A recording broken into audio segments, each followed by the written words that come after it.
Movie का start 1973 में होता है, जहां पर हमें मूवी का मेन कैरेक्टर एक गोरिल्ला दिखाया जाता है जिसका नाम आइवन होता है। और यहाँ पर हमें वो गोरिल्ला यानी आइवन अपनी कहानी बता रहा होता है। यहाँ पर मैं आपको एक बात बताता चलूं कि ये मूवी एक असली कहानी पर मबनी है। अब बढ़ते हैं कहानी की तरफ। तो आइवन हमें बताना शुरू करता है कि किस तरह वो और उसके कुछ फ्रेंड बिट टॉप नाम के एक मॉल में लोगों को एंटरटेन किया करते थे। उनका रिंग मास्टर यानी उनका लीडर एक आदमी था जिसका नाम मैक है और वो अपने सारे जानवरों से बहुत प्यार करता था। यहाँ पर हमें आइवन के कुछ बेस्ट फ्रेंड से इंट्रोड्यूस करवाया जाता है, जैसा कि बेसबॉल खेलने वाली एक मुर्गी, इसके बाद एक सील और एक ट्रक चलाने वाला प्यारा सा रैबिट। एक होती है उनके ओनर मैक की पेट डॉग जो कि बहुत क्यूट होती है। एक होती है एलिफेंट जो कि आइवन की सबसे पुरानी दोस्त थी। और लास्ट में एक छोटा सा डॉग होता है जो काफी सालों से छुप कर रोजाना रात को आइवन के गेज में सोने आता है और वो आइवन को अपना बेस्ट फ्रेंड मानता है जो इसके सबसे करीब होता है। मैक का एक एम्प्लॉय था जिसकी बेटी जूलिया रोजाना अपने फादर के साथ मॉल में आती थी और वो अपना सारा टाइम आइवन के साथ स्पेंड करती थी। फिर एक दिन मैक की बातों से आइवन को पता चलता है कि उनके शो से इतनी कमाई नहीं हो रही कि मैक इस मॉल को चला सके। फिर रात के टाइम आइवन अपने एलिफेंट फ्रेंड को कह रहा होता है कि इस बार मैं कुछ ऐसा करूंगा कि शो की पॉपुलैरिटी बढ़ जाएगी। और तब वो एलिफेंट कहती है कि मैं भी इसमें तुम्हारा साथ दूंगी। फिर नेक्स्ट डे आइवन शो में बहुत अच्छा परफॉर्म करता है, लेकिन तभी वो देखता है कि शो में अभी भी बहुत कम लोग हैं। मैक का सिक्योरिटी गार्ड इस छोटे से डॉग को आइवन के गेट से बाहर निकालने की कोशिश करता है, लेकिन अब वो क्योंकि आइवन से डरता था तो इसे देखकर इसकी हिम्मत नहीं हो पाती। इसके बाद वो बच्ची जूलिया आइवन को कुछ कलर और एक पेपर देती है क्योंकि इसे लग रहा था कि आइवन को ड्राइंग में काफी इंटरेस्ट है। तब ही आइवन शीशे पर एक फ्लाई को देखता है और इसे देखकर वो पेपर पर इसकी ड्राइंग बना देता है। अब यहाँ पर इस डॉग को कुछ समझ नहीं आती कि आइवन ने क्या बनाया है, लेकिन वो इसकी ड्राइंग स्किल देखकर बहुत इम्प्रेस हो जाता है। नेक्स्ट डे वो बच्ची जूलिया फिर से वहाँ पर आती है और वहाँ पर उसे आइवन की ड्राइंग दिखती है और वो अपने फादर को आइवन की ड्राइंग दिखाती है और ये भी बताती है कि आइवन ने एक फ्लाई बनाई है। अब आइवन ये देखकर हैरान रह जाता है कि जूलिया इसकी ड्राइंग को भी समझती है। अब काम कम होने की वजह से बाकी शॉपकीपर्स भी मॉल को छोड़कर जाने लगे थे और इस बात की वजह से मैक को बहुत परेशानी होती है। फिर एक दिन इसके पास एक कॉल आती है जिसे सुनकर वो काफी एक्साइटेड हो जाता है। इसके बाद वो डॉगी से मिलने जाता है, यहाँ पर डॉगी इसे बताती है कि आज शो कैंसिल हो गया है क्योंकि एक नया एनिमल हमारे बीच में आने वाला है। और वो डॉग को कहती है कि प्लीज इस बात को सीक्रेट रखना, किसी को मत बताना क्योंकि ऐसा करने से बाकी एनिमल को परेशानी ना हो। लेकिन बाहर जाते ही वो डॉग सबको बता देता है और तब वो सोचते हैं कि शायद शो की पॉपुलैरिटी कम होने की वजह से मैक उनमें से किसी एक को रिप्लेस करने वाला है। इसके बाद पता चलता है कि वो नया एनिमल बेबी एलिफेंट है जिसे मैक बड़े एलिफेंट के साथ रखता है। तब मैक इन सब को बेबी एलिफेंट के बारे में बताता है और इसे लगता है कि शायद वो अपनी परफॉर्मेंस से इस शो में जान डाल देगी। अब यहाँ आइवन को इस बेबी एलिफेंट से इरिटेशन होने लगती है क्योंकि वो बहुत बोलती थी और वो बहुत सवाल करती थी। फिर नेक्स्ट डे मैक आइवन की परफॉर्मेंस को बीच में ही रोककर उस बेबी एलिफेंट को इंट्रोड्यूस करता है। तब ये देखकर आइवन को बहुत दुख होता है। वो दोनों एलिफेंट की जोड़ी देखकर शो में एक बार फिर से भीड़ होने लगती है। इसके बाद मैक इस बेबी एलिफेंट की पिक को पोस्टर पर लगवा देता है। तब ये देखकर आइवन और वो डॉग जलने लगते हैं। फिर एक दिन जूलिया देखती है कि बड़ी एलिफेंट के पैर में कुछ प्रॉब्लम है। तब मैक इसे चेक करता है और इसे मेडिसिन प्रोवाइड करता है। अब रात को बेबी एलिफेंट की जिद करने पर बड़ी एलिफेंट इसे अपनी कहानी सुनाती है कि जब वो बेबी थी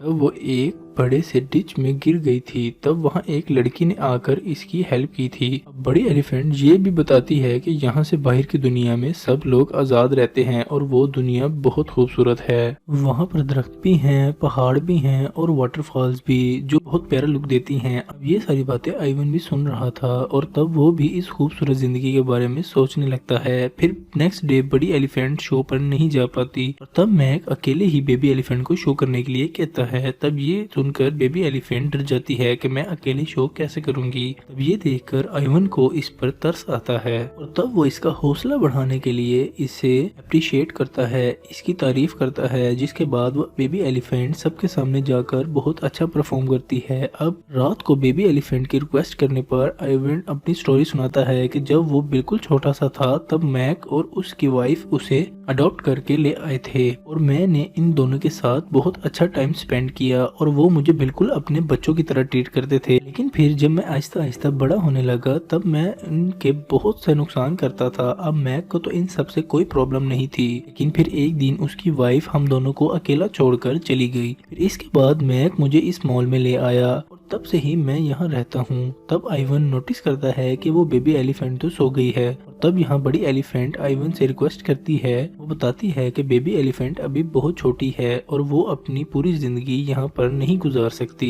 इसीलिए तुम मेरे से वादा करो कि तुम इसे यहाँ से निकाल कर भगा दोगे ताकि वो भी एक आजाद जिंदगी जी सके। और अब यहाँ आइवन प्रॉमिस करता है कि हाँ मैं ऐसा ही करूंगा, लेकिन तब ही वो नोटिस करता है कि इसकी फ्रेंड यानी एलिफेंट तो मर चुकी है। अब मैक और इसके सारे एनिमल्स को बहुत दुख होता है। इसके बाद आइवन देखता है कि मैक बेबी एलिफेंट को जबरदस्ती परफॉर्मेंस कराना सिखा रहा है, लेकिन वो बहुत थकी हुई है। तब जूलिया और इसके फादर भी इसे काफी रोकने की कोशिश करते हैं, लेकिन मैक किसी की भी नहीं सुनता और ये देखकर आइवन को बहुत गुस्सा आता है और वो ये डिसाइड करता है कि अब चाहे जो भी हो मैं बेबी एलिफेंट को यहाँ से भगा दूंगा। इसके बाद आइवन अपने फ्रेंड डॉग को बता रहा होता है कि हाईवे की दूसरी तरफ एक बहुत बड़ा जंगल है जहाँ हम सब आजाद जिंदगी गुजार सकते हैं। इसके बाद आइवन ड्राइंग बनाता है जिस पर वो एक चाबी बनाता है। इसे यकीन था कि जूलिया इसकी ड्राइंग को देखकर इसकी मदद जरूर करेगी और नेक्स्ट डे वो ड्राइंग जूलिया को दिखाता है, लेकिन इससे पहले जूलिया इस ड्राइंग को समझ पाती मैक इसकी ड्राइंग को पकड़ लेता है और ये देखकर इसे अपने शो के लिए एक नया आइडिया मिल जाता है। वो हर जगह पर पोस्टर लगा देता है कि आइवन ड्राइंग बनाने लग गया है। अब ये सुनकर बहुत सारे लोग इसके शो में आ जाते हैं। अब शो में मैक के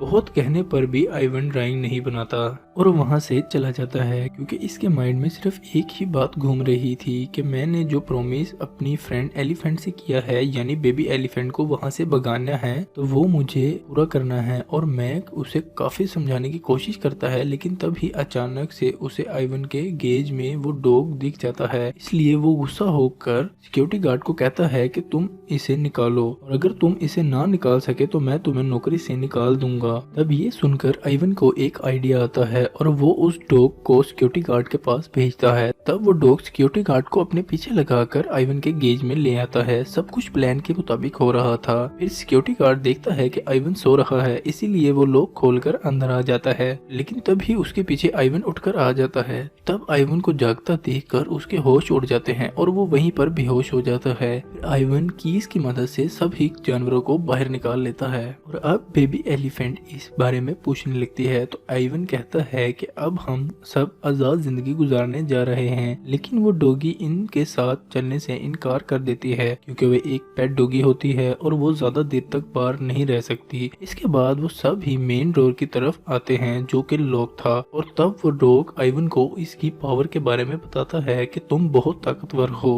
और तुम कर सकते हो। और तब ही आइवन एक पंच मारकर इस दरवाजे को तोड़ देता है। फिर वो सभी हाईवे की तरफ बढ़ते हैं। तब वो सिक्योरिटी गार्ड मैक को इस सारे वाकये के बारे में बता देता है। अब हाईवे को पार करते हुए रैबिट का ट्रैक फंस जाता है और तब ठीक टाइम पर आइवन उसको गाड़ी से बचा लेता है। वहीं पर एक आदमी इन सभी जानवरों को जंगल की तरफ जाता हुआ देख लेता है। अब वो एनिमल्स जंगल में आकर बहुत खुश होते हैं। वो वहाँ पर एंजॉय करने लगते हैं, लेकिन उनकी ये खुशी थोड़ी सी ही देर की थी, क्योंकि आगे जाकर उन्हें पता चलता है कि ये कोई जंगल नहीं बल्कि ये एक फैमिली पार्क है जिसके आसपास बहुत सारे घर हैं। और तभी इन्हें ढूंढता हुआ मैक भी वहाँ पर आ जाता है और वो आइवन को समझाने की कोशिश करता है कि इस तरह करके तुम अपनी और दूसरे जानवरों की जान को खतरे में डाल रहे हो। और तब आइवन को इसकी बात समझ आ जाती है। इसी वजह से वो सारे एनिमल्स दोबारा से मैक के साथ वापस आ जाते हैं। इसके बाद मैक उस सिक्योरिटी गार्ड को जॉब से निकाल देता है और अब वो अपने एम्प्लॉय यानी जूलिया के फादर को कहता है कि हमें इस बात को सीक्रेट रखना होगा, नहीं तो लोग हमारे शो को बंद करवा देंगे। आइवन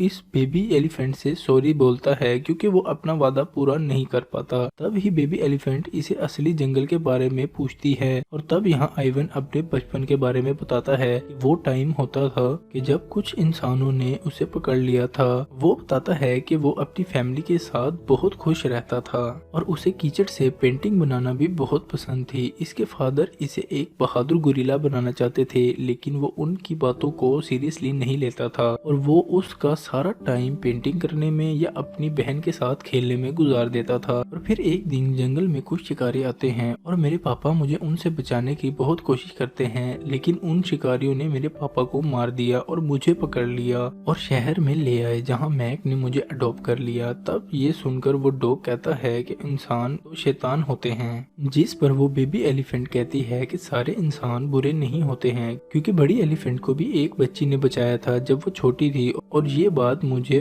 तब पता चली जब उसने मुझे अपनी स्टोरी बताई थी। जूलिया भी तो इतनी अच्छी है, हमारा कितना ख्याल रखती है। फिर नेक्स्ट डे जूलिया आइवन को कुछ कलर देती है और इसे अपने बनाई हुई ड्राइंग दिखाती है। वो आइवन को कहती है कि मैं जानती हूँ कि तुम एक आर्टिस्ट हो और तुम अपनी ड्राइंग से अपनी फीलिंग बताते हो। इसके जाते ही आइवन को एक आइडिया आता है और वो जूलिया के दिए हुए कलर से एक पेंटिंग बनाना शुरू कर देता है। फिर नेक्स्ट डे मैक अपने शो को फिर से शुरू करता है, जहाँ पर एक रिपोर्टर एनिमल के भागने के बारे में पूछती है, जिस पर मैक कहता है कि ये सब फेक न्यूज हैं क्योंकि यहाँ पर तो सब ठीक है। जूलिया अपने फादर के साथ लाइटिंग कराने में मदद करती है। इसके बाद एक एक करके सब अपनी परफॉर्मेंस देते हैं और सबसे आखिर में आती है आइवन की बारी। और जैसे ही पर्दा हटता है तो वहाँ पर रिपोर्टर और सारे लोग देखकर हैरान रह जाते हैं। मैक भी जब पीछे मुड़कर देखता है तो उसके होश उड़ जाते हैं, क्योंकि वहाँ पर आइवन ने एक बहुत खूबसूरत जंगल की पेंटिंग बनाई हुई थी।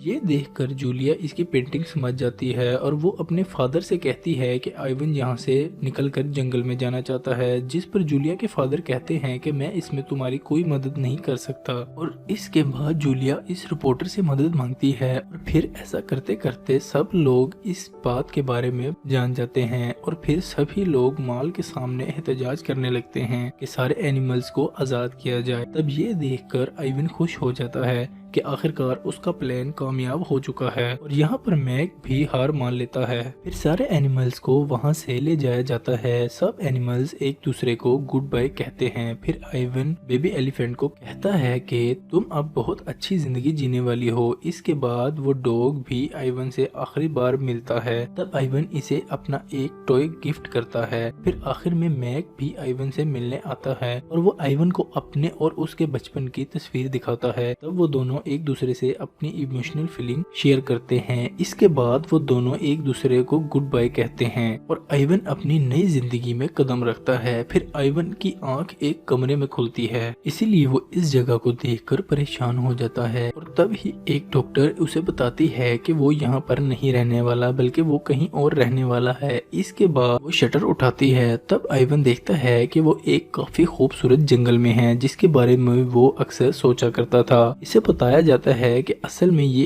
एक एटलांटा जू है, जहाँ पर माहौल को नेचुरल रखने का पूरा इंतजाम किया गया है। आइवन वहाँ पर अपने जैसे और भी गोरिल्ला को देखता है। इसके बाद वो भागकर एक दरख्त पर चढ़ जाता है और फिर वो बहुत सारे एलिफेंट्स को भी देखता है। वो देखता है कि बेबी एलिफेंट भी अपने साथियों के साथ खेल रही है और यहाँ पर आखिरकार उसका वादा पूरा होता है जो उसने अपनी फ्रेंड से किया होता है और अब वो यहाँ रहकर बेबी एलिफेंट का ख्याल भी रखेगा।